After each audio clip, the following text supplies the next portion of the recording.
को ये दे दो भगवान, मेरे बेटे को ये दे दो भगवान, मेरा बेटा सुखी रहे भगवान। कहीं जाएंगी पर मांगना एक के लिए है। उसी तरह गणेश जी के मंदिर जाओ तो अपने इष्ट के प्रति। तुलसीदास जी ने रामचरितमानस लिखी, बोलो हाँ या ना। तो रामचरितमानस में किसका गुणगान गाया तुलसीदास जी ने? भाई आप बताओ, नहीं पता आपको? नहीं, क्यों बेटा? रामचरितमानस में तुलसीदास जी ने किसका गुणगान गाया? किसका? हाँ, भगवान राम का। आप रामचरितमानस के बारे में कभी सुना नहीं आपने? नहीं, भारत में रहते हो।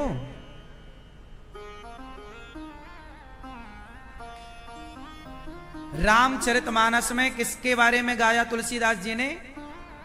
राम जी के बारे में। तुलसीदास जी किसके भक्त हैं? जोर से, थोड़ा जोर लगाओ मेरी मां। आप लोग धीरे धीरे बोलते हैं इसलिए हमारे भैया सुन नहीं पाए। थोड़ा जोर से बोलते तो सब सुनते। तुलसीदास जी किसके भक्त हैं? लेकिन जब रामचरितमानस लिखते हैं तुलसीदास जी, तो रामचरितमानस में तुलसीदास जी ने सबसे पहले प्रणाम किसको किया? बताओ जरा।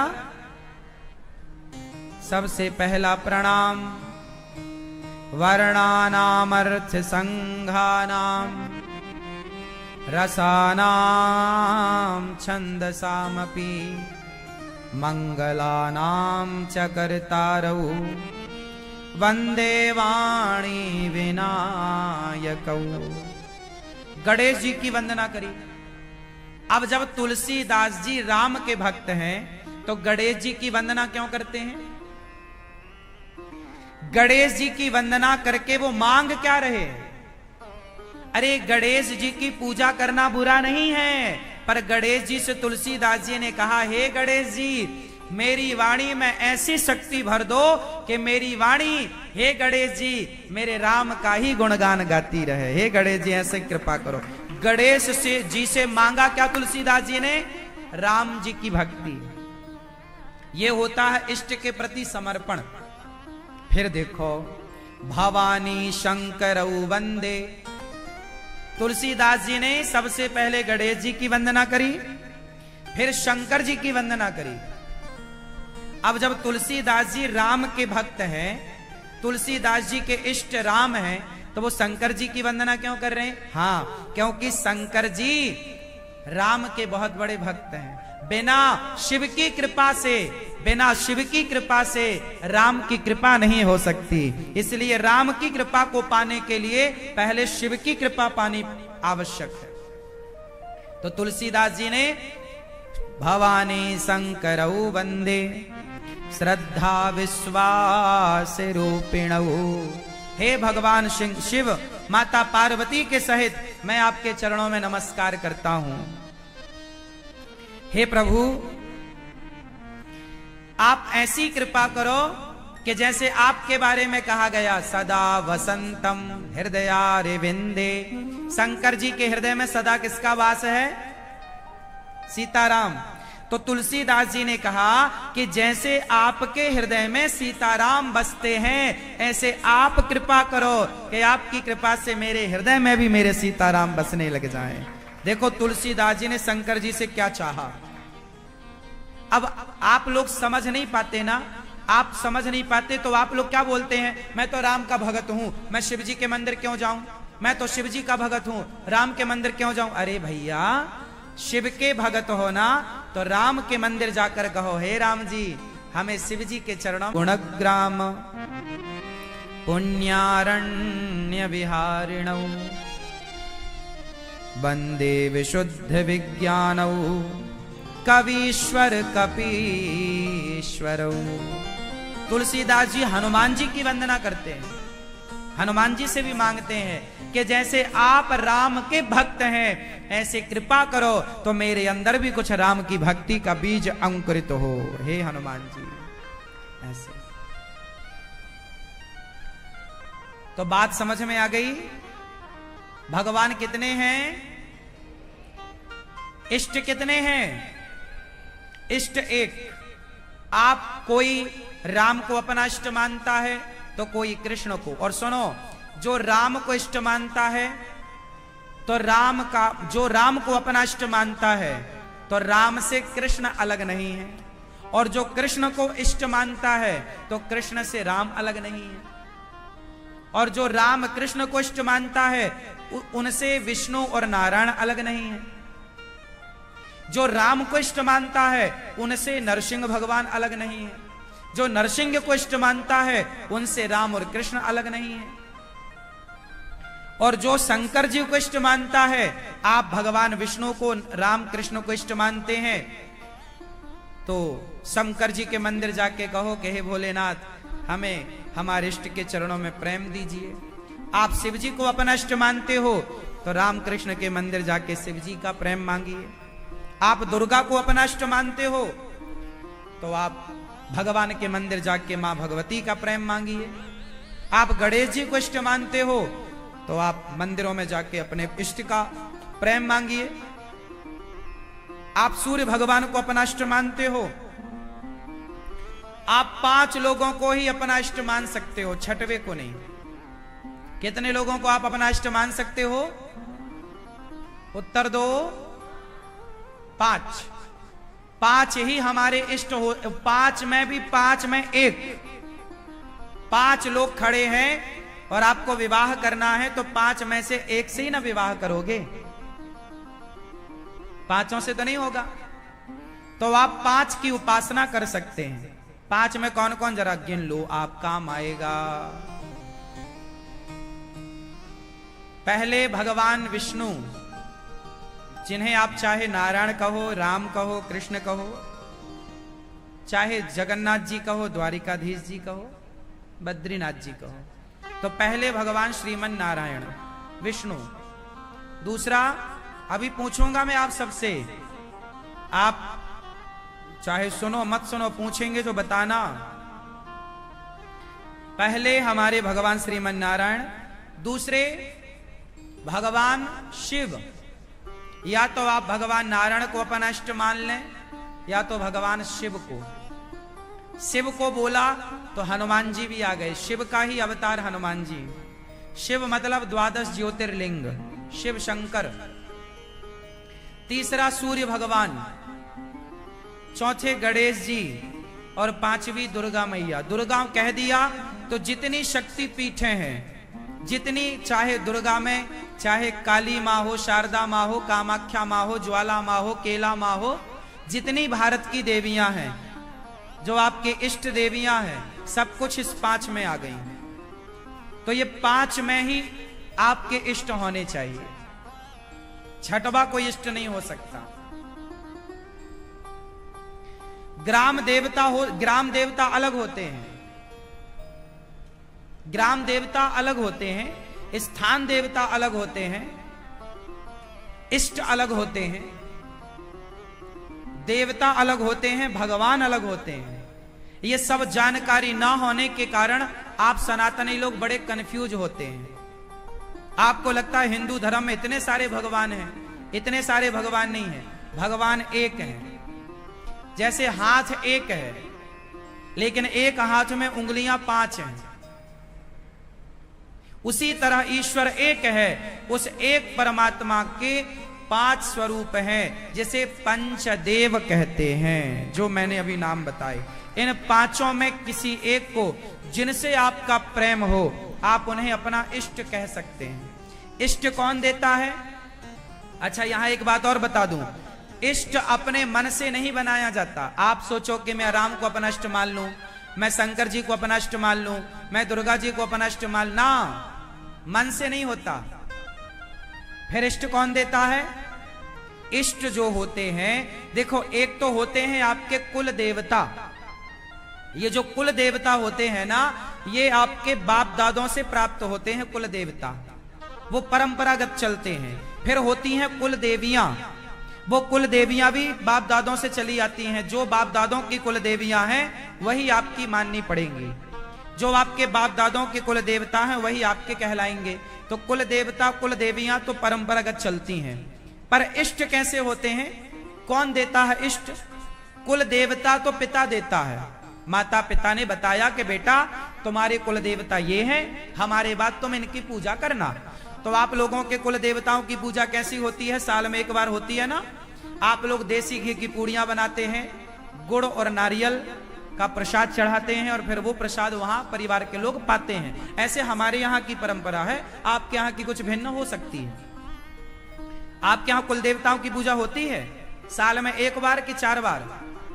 साल में एक कुल देवताओं की पूजा, साल में पूजा तो हमेशा हो सकती है, पर जो बड़ी पूजा विशेष होती है वो कुल देवताओं की साल में एक बार होती है। कुल देवियों की पूजा भी एक बार। उस देवी की पूजा में हम लोग सवा सवा का प्रसाद चढ़ता है। सवाया क्या चढ़ता है? सवाया प्रसाद चढ़ता है। 1.25 किलो, सवा सवा रहेगा। 5.25 किलो, 10.25 किलो, 20 किलो, 1.25 किलो, है ना ऐसा। फिर वो प्रसाद परिवार के लोग ही पाते हैं, दूसरा कोई नहीं पाता, जो कुल देवताओं का प्रसाद होता। आप लोगों के यहां ऐसी मान्यता परंपरा है या नहीं? किस किस के यहां ये कुल देवताओं वाली परंपरा है? आपके यहां भी देसी घी की पूड़ी का भोग लगता होगा? नहीं लगता? काय का लगता है? आपके कुल देवता हैं, काय का भोग लगता है उनको? हैं? करते नहीं है? काहे नहीं करते? अरे श्राद्ध तो पितरों का होता है साहब। श्राद्ध अलग विषय। श्राद्ध तुम्हारे पितरों का है, माता पिता परदादा परदादी श्राद्ध होता है। कुल देवता अलग होते हैं। कुल परंपरा, हमारे कुल देवता श्री बाबा साहब भगवान राम हैं। हमारे कुल देवता बाबा साहब भगवान श्री राम। बाबा साहब मतलब जब भगवान राम दुल्हा बन के जा रहे थे ब्याह करने, तो हमारा शांडिल्य गोत्र है। हमारा दास अनिरुद्ध का गोत्र क्या है? शांडिल्य। आपका गोत्र क्या है? हाँ, शांडिल्य गोत्र हमारा है। तो जब राम जी दुल्हा बनकर गए तो राम के उस दुल्हा वाली छवि को कुछ लोगों ने देखा, हमारे पूर्वजों ने देखा, शांडिल्य गोत्र वालों ने देखा और राम की वो दुल्हा वाली छवि अपने चित्त में बसा ली और उस छवि को ही, अपने राम को ही, उस छवि को कुल देवता मानकर राम की पूजा ही करने स्टार्ट कर दी। वही हमारे कुल देवता हैं। हमारे कुल देवता बाबा साहब मतलब श्री राम, जो साल में एक बार हम लोग पूजा करते हैं। आपके कुल देवता अलग हो सकते हैं सबके। हम आप में से बहुत लोगों के कुल देवता बाबा साहब हो सकते हैं। जो हमारे शांडिल गोत्र वाले हैं उन सबका पूरे भारत में वो कहीं भी होंगे तो उनके कुल देवता बाबा साहब ही होंगे। गोत्र पासवर्ड है, इसलिए कुछ भूलो भैया, गोत्र ना भूलना। आपका गोत्र क्या है? हाँ, वंशल। आप अपना गोत्र, आपके गोत्र के ऋषि कौन है ये याद रखिएगा और ये गोत्र परंपरा अपने बच्चों को जरूर बताइएगा। अपने देखो, तुम लोग ना अपने बच्चों को क्या देते हो? बेटा संपत्ति ले जा, बेटा ये सोना चांदी बांट ले। अरे ये भी तो बताओ कि बेटा ये तुम्हारे कुल देवता हैं, इनकी पूजा करना। बेटा पूजा ऐसे करना है इनकी, साल में एक बार ही तो करना होता है। चलो, तो कुल देवता जो होते हैं वो अलग होते हैं, जो पितर होते हैं वो अलग होते हैं, और जो इष्ट होते हैं वो अलग। अब इष्ट कौन है? अब मैं बताता हूं इष्ट कैसे दिए जाते हैं और लिए जाते हैं। इष्ट कौन देता है? इष्ट देते हैं गुरु। इष्ट कौन देते हैं? गुरु। गुरु क्यों बनाते हैं? जब तक गुरु जी नहीं बनाओगे तब तक आपके कोई इष्ट नहीं होंगे। आप मान लो कि कृष्ण मेरे इष्ट हैं, तो मान लेने से नहीं होगा। क्यों मान लेने से नहीं होगा? छोटी लड़की होती है ना, वो खेल खेल में मां को मांग भरते देखती है ना, तो मांग उसकी वो भी भर लेती है। मांग, मैं भी सजूंगी मां की तरह। वो भी लिपस्टिक लगा लेती है पूरे गालों में, छोटी गुड़िया, और वो भी मांग भर लेती है। उसको लगता है मां भरी है ना, मैं भी भरूंगी। क्यों? छोटी छोटी बच्चियां मांग भर लेती हैं कि नहीं? मां को देख देख के, हाँ या ना? अब बताओ, उस भरी हुई मांग का कोई अर्थ है? क्या कोई ये कहेगा कि इसकी शादी हो गई? कोई नहीं कहेगा। वो तो खेल खेल में बच्चे भर लेते हैं। मांग कौन देता है? सिंदूर कौन देता है? पति। पति जब तक मंडप के नीचे विधि विधान से मांग ना भरे, तब तक आपका विवाह ना माना जाएगा। क्यों जी, बात सही है? जैसे मांग सिंदूर पति देता है, उसी तरह इष्ट गुरु जी देते हैं। बिना गुरु के दिए आप मान लो, वो मान्यता। इसलिए गुरु होने चाहिए, बिना गुरु के इष्ट नहीं मिलेंगे। गुरु जी ही बोलेंगे कि बेटा आज से तुम्हारे इष्ट ये। गुरु जी गुरु मंत्र देते हैं, और जिनका मंत्र है, मतलब जो मंत्र है, जैसे मंत्र आपका, मंत्र बोला नहीं जाता इसलिए मैं बोलने में संकोच करता हूं, आप समझ लीजिएगा। जो मंत्र है वही आपके इष्ट हैं। मंत्र यदि राम का मिला है तो आपके इष्ट राम है। मंत्र कृष्ण का मिला है तो आपके इष्ट कृष्ण है। मंत्र शिव जी का मिला है तो आपके इष्ट शिव जी हैं। मंत्र डिसाइड करेगा कि आपके इष्ट कौन होंगे। गुरु परंपरा डिसाइड करेगी कि आपके इष्ट कौन होंगे। जैसे हमारी संप्रदाय है श्री संप्रदाय।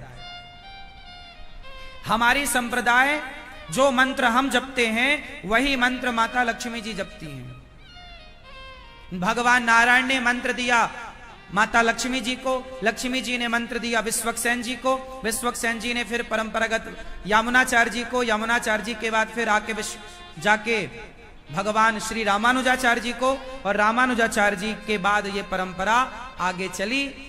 और फिर वही मंत्र परंपरागत हमारे गुरु जी को मिला, फिर वही मंत्र गुरु जी ने हमें दिया, फिर वही मंत्र, जो मंत्र हमें परंपरागत मिला है वही मंत्र फिर हम जो लेता है गुरु मंत्र उसे देते हैं। तो वो परंपरागत मंत्र हुआ, और परंपरागत वही ज्ञान है, परंपरागत वही परंपराएं हैं। परंपराएं होती हैं, गुरुओं की भी परंपरा होती है। आप लोग ये भी नहीं जानते गुरु किसे बनाना चाहिए। परंपरागत गुरु होना चाहिए। यदि गुरु परंपरागत नहीं है तो आपका ना कल्याण यहां है ना वहां कल्याण है। गुरु परंपरागत होना। गुरु का कैसा? जिसके पास परंपरागत मंत्र हो। परंपरा समझते हैं ना?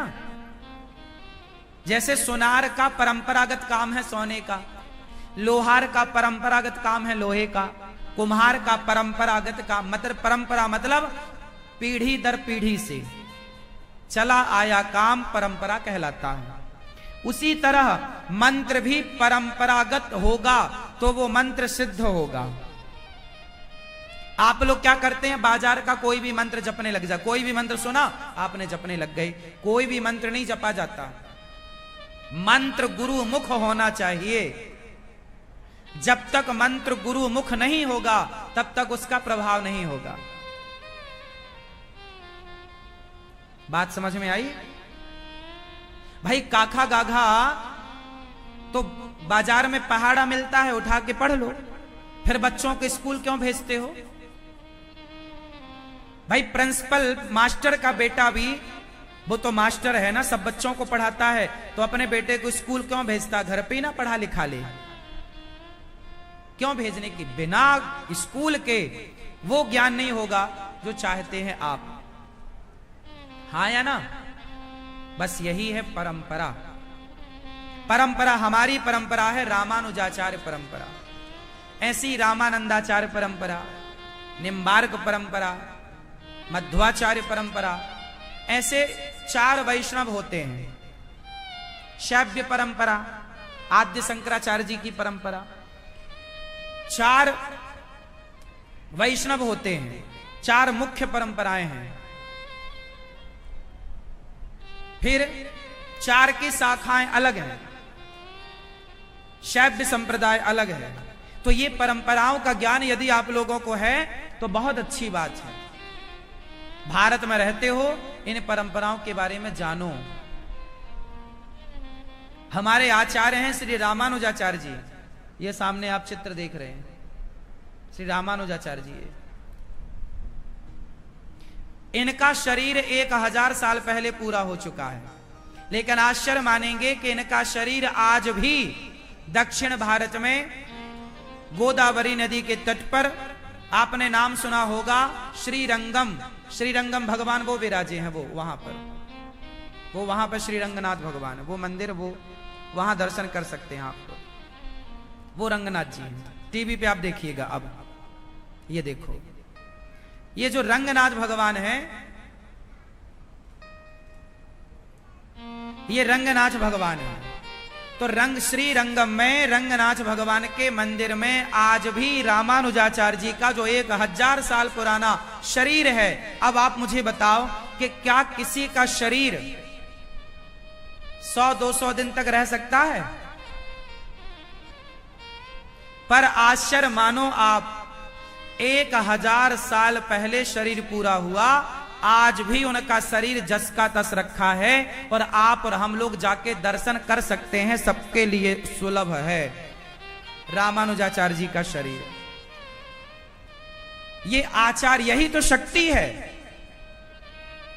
कि उनका, वो लक्ष्मण जी के अवतार थे और उनका शरीर रखा हुआ है, आज तक खराब नहीं हुआ। बड़े बड़े वैज्ञानिकों ने रिसर्च किया। अजूबा लोग कहते हैं ना, ये अजूबा है, वो अजूबा, 7 अजूबे इस दुनिया के, ना साहब, सबसे बड़ा अजूबा तो ये है कि स्वामी श्री रामानुजाचार्य जी, हमारे आचार्य चरण, आज भी उनका शरीर उपलब्ध है, 1000 साल पुराना। अब बताओ ये अजूबा है या नहीं? और ये भारत में है, लेकिन अपनी भारत की इस परंपरा को कोई नहीं जानता। ये देखिए, ये टीवी पे आप देख रहे हैं, ये स्वामी रामानुजाचार्य जी का ओरिजिनल शरीर है, जो वहां गोदावरी नदी के तट पर रंगम में रखा हुआ है। आप सब दर्शन कर सकते हैं प्रत्यक्ष जाकर। ये ओरिजिनल शरीर है। ये उनके जाने के पश्चात उनका शरीर भगवान रंगनाथ जी ने कह दिया कि हमारे रामानुज का शरीर जाएगा नहीं कहीं, यहीं रखो। तो मंदिर के ठीक सामने, भगवान के सामने इनका शरीर आज भी है।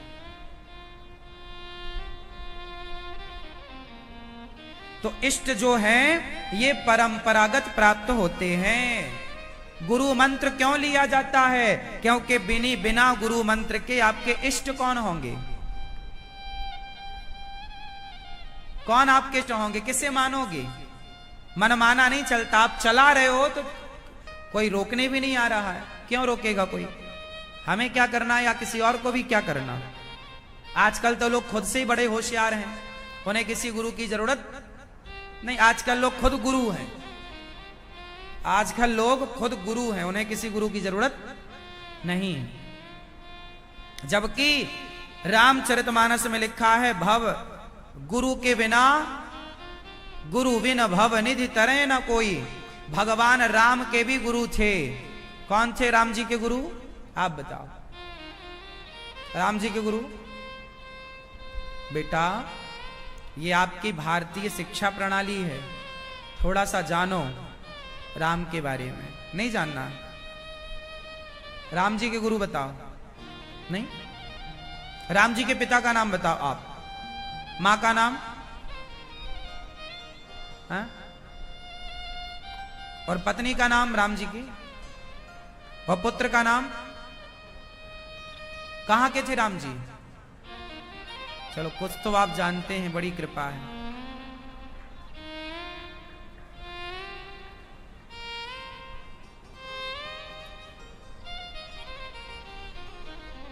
बेटा राम जी के गुरु कौन? बताओ बताओ बेटा। वशिष्ठ जी। राम जी के गुरु कौन? गुरु वशिष्ठ जी। आप जानते हैं राम जी के बारे में?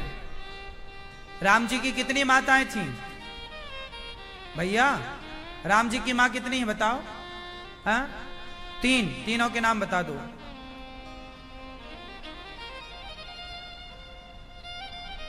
नहीं, ये गलती बच्चों की नहीं है, घर का माहौल अच्छा नहीं है। केवल खाना सिखाया है भैया आपने, सोना सिखाया है, थोड़ा पढ़ा लिखा दोगी तो पैसे कमाने सीख जाएंगे। अपने धर्म के बारे में कौन बताएगा इन्हें? क्या ये आपकी जिम्मेदारी नहीं है मैया इनको बताना? मैया आपसे सवाल है मेरा, मेरी माँ बुरा ना मानना, आप मेरी माँ हो, जैसे आपका बेटा ना ऐसे मैं भी आपका हूं। बताओ, क्या माँ की ये जिम्मेदारी नहीं होती कि बेटा तुम अपने धर्म को भी जानो, अपनी संस्कृति को भी जानो? क्यों मैया, ये जिम्मेदारी नहीं है? फिर आप अच्छी मां नहीं हो यदि आपने ये संस्कार नहीं दिए तो। अच्छी है आपकी मां? अच्छी नहीं है? देखो बच्चा भी बोला अच्छी नहीं है, कुछ सिखाया ही नहीं आपने। बेटा आप दुनिया को खूब जानो, साइंस को समझो, सैटेलाइट को जानो, सारा दुनिया का जीके जानो, सारा ज्ञान जानो, लेकिन अपने धर्म को भी जानो। क्यों? पूरा खगोल जानो, पूरा स्काई जानो, सब कुछ जान लो, क्या बुराई है साहब?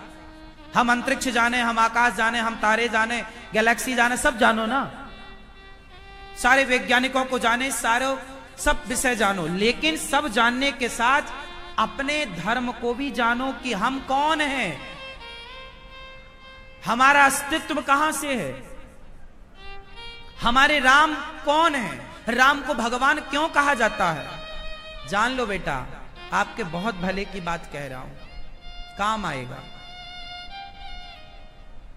मैया ये बच्चे तुम्हारे पांव दबाते हैं, तुम्हारी गलती है। तुमने कभी ये सिखाया नहीं कि मां भगवान होती है बेटा। राम के बारे में सिखाया होता कि राम रोज सवेरे प्रातः काल उठ के रघुनाथा, मात पिता गुरु नावहि माथा। राम जी सवेरे जागते हैं और जागकर सबसे पहले अपनी माता और पिता को प्रणाम करते हैं। ये संस्कार कहां से लाओगी? तब लाओगी जब रामचरितमानस पढ़ोगी, पढ़ाओगी, घर का माहौल कुछ राममय हो, कुछ कृष्णमय हो, कुछ तो हो मेरी मां। वरना हमारा क्या, हम तो अब कह के चले जाएंगे, आप भी अभी आज चली जाओगी या कल चली जाओगी, आप अपने रास्ते, हम अपने रास्ते, हमें क्या करना? क्यों भैया, हमें क्या करना? ये तो आप सबकी जिम्मेदारी है कि आप सब अपने धर्म के बारे में अपने बच्चों को पढ़ाएं, सिखाएं। गीता पढ़ाओ बेटा। गीता जानते हो? नहीं? किसने सुनाई थी गीता? हैं? ये भैया ने सुनाई थी। आप जानते हैं गीता किसने सुनाई थी? किसने, किसको सुनाई थी? ठीक है, कहां सुनाई थी? हाँ हाँ, जगह प्लेस क्या था, जगह क्या थी? हाँ आपने ठीक बोला, बोलो। गलत बोल रही हो आप बोलो। हाँ, कुरुक्षेत्र। कहां सुनाई वो प्लेस, जगह पूछ रहे हैं हम, कहां सुनाई? कुरुक्षेत्र में। महाभारत के भीष्म पर्व से ये सब हमें ज्ञान प्राप्त होता है।